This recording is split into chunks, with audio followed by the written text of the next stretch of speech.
जय हिंद दोस्तों।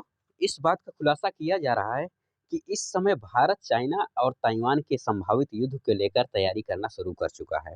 और भारत इस समय इस तरह का आकलन लगा रहा है कि अगर चाइना ताइवान का युद्ध हो जाता है तो इसके बाद किन किन तरह का स्टेप्स लिए जा सकते हैं, वहां पर किस तरह से चाइना को नुकसान पहुंचाया जा सकता है, ताइवान को बचाया जा सकता है, और तो और खुद का फायदा कैसे उठाया जा सकता है, यानी कि अक्साई चीन को लेकर कैसे ले सकते हैं, और इन सारी चीज़ों को लेकर किस तरह का रवैया भारत का होगा, इसको लेकर कैलकुलेशन शुरू कर दी गई है अब। तो जानते हैं कि ये किस तरह की सिनेरियो हो सकते हैं, भारत क्या कर सकता है इस युद्ध में। तो दोस्तों, जैसा कि हम जानते हैं कि युद्ध कहीं भी हो सकता है, उसका असर पूरी दुनिया को पड़ता है। जैसे रूस यूक्रेन वार को लेकर दुनिया के सभी कोने-कोने पर इसका इम्पैक्ट पड़ा है। लेकिन ज़रा-सा सोच कर देखिए उस परिस्थिति में क्या होगा जब हमारे बिल्कुल पड़ोस में ही युद्ध होगा। यानी कि चाइना और ताइवान का, ये बात हम सभी जानते हैं कि सारे डॉक्यूमेंट्स भी लीक हुए हैं कि चाइना ताइवान को पूरी तरह से कब्जाने के लिए कभी भी युद्ध छिड़ सकता है, संभवतः आने वाले 1-2 सालों में। बस इतना समझ लो कि ये युद्ध हर हाल में होगा ही होगा, जिसमें चाइना कोशिश करेगा कि ताइवान को पूरी तरह से अपना बना लिया जाए। इन्हीं सब बातों को लेकर पहले ही की बात है जब ताइवान के मिनिस्टर ने भारत को भी आगाह किया था और कहा था कि भारत का सपोर्ट हासिल करने के लिए उन्होंने कहा था कि ऐसा बिल्कुल ना सोचे भारत कि ये अगर चाइना कदम उठाता है युद्ध का, तो ये उसका आखिरी कदम नहीं होगा, बल्कि ये और आगे बढ़ने के लिए एक और शुरुआत होगी, जो कि तिब्बत अक्साई चीन की तरह शुरू हो गई थी, ताइवान तक पहुंची, और अब उसके बाद अरुणाचल प्रदेश का नंबर आ सकता है। तो भारत को भी अभी से तैयार रहने की ज़रूरत है। अब दोस्तों, रसिया यूक्रेन वार में देखा हम लोगों ने कि भारत को अलग-अलग कई सारी मुसीबतों का सामना करना पड़ा था। उसके बाद रसिया की तरफ से अलग-अलग से दबाव पड़ा था कि आप हमारा सपोर्ट कीजिए। जबकि वेस्टर्न कंट्री अमेरिका और यूरोप द्वारा उस बात के लिए भारत पर दबाव बनाने की कोशिश की गई थी कि आप हमारा साथ दीजिए, ना कि रूस का साथ दीजिए।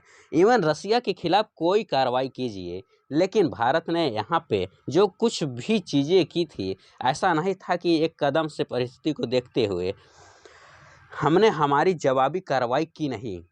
जब हमें उस तरह की चीज़ें फ़ील हो गई थी कि रसिया और यूक्रेन के बीच में युद्ध हो सकता है, तो इन सारे ही परिस्थितियों को देखते हुए हम लोगों ने अपना कैलकुलेशन करना शुरू कर दिया था कि किस मोड़ पर आकर किस तरह की चीज़ें करनी होगी। तो एग्ज़ैक्टली चाइना और ताइवान के बीच अगर कोई युद्ध होता है, तो उसकी तैयारी कैसे की जाएगी? यही अमेरिकन मीडिया कह रहा है कि भारत ने तैयारी करना शुरू कर दी है। इसमें 2 या 3 कंडीशन हो सकती हैं। कुछ समय पहले की बात है, 1.5-2 साल की बात है, जब चाइना के द्वारा युद्धाभ्यास किया गया था, जिसमें ताइवान को चारों तरफ से घेर लिया गया था और उन्होंने बहुत ही बड़े स्तर पर एक ड्रिल यानी युद्धाभ्यास की थी। बाद में चाइना के सेना की तरफ से ये बात बयान दे दिया गया था कि इस ड्रिल को करने का हमारा मकसद ताइवान को कब्जाने का था।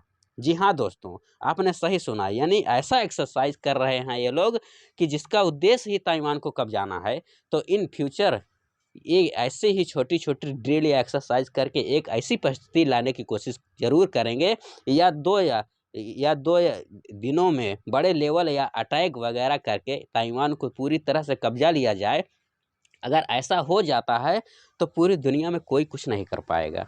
सिर्फ एक्सरसाइज के द्वारा अगर करेंगे तो क्या कर सकते हैं, धीरे-धीरे वो हड़प लेंगे और अल्टीमेटली चाइना वहाँ पर जाकर बैठ जाएगा। तो अगर ऐसी परिस्थिति अगर आती है, तब भारत को क्या करना है? मान लो कि ये युद्ध थोड़ा लंबे समय के लिए चलता है, 6 माह, साल भर के लिए, जिसे चाइना संभवतः एक स्पेशल मिलिट्री ऑपरेशन के तौर पर करार देगा।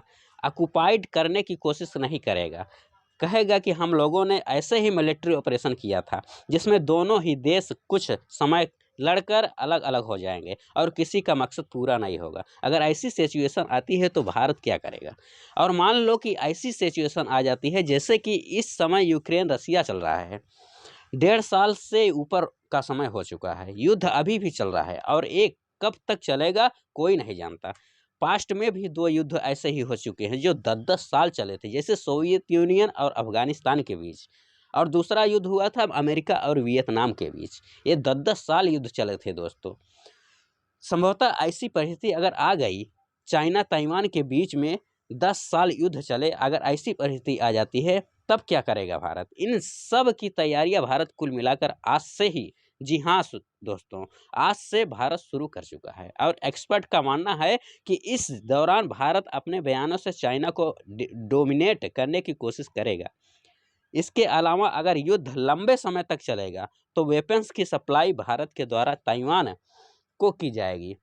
और अगर ऐसी परिस्थिति सही में आ जाती है और युद्ध लंबे समय तक चलता है, क्योंकि इस समय ताइवान की मदद करने अमेरिका आएगा ही आएगा। जैसे ही यूक्रेन को इस समय सपोर्ट दिया जा रहा है, पैसा का, हथियारों का, ऐसा ही ताइवान को भी दिया जाएगा। इवन ताइवान खुद ही अपने आप में काफ़ी सशक्त देश है, तो वो खुद ही लंबे समय तक युद्ध लड़ने में कैपेबल है। तो सिचुएशन आ सकते हैं कि लंबे समय तक युद्ध चलेगा, और चाइना की सेना जो कि एक लंबे समय से युद्ध लड़ रही होगी, हारी थकी होगी, काफ़ी नुकसान हो चुका होगा, तो ऐसी परिस्थिति में भारत के लिए गोल्डन अपॉर्चुनिटी बनकर आएगी। उस समय आपको, यानी भारत को अक्साई चीन का स्टेटस बदल सकते हैं, यानी हम अपने अक्साई चीन का स्टेटस ही बदल सकते हैं, हम चाइना से ले सकते हैं। ये हमारे पास अच्छा मौका होगा।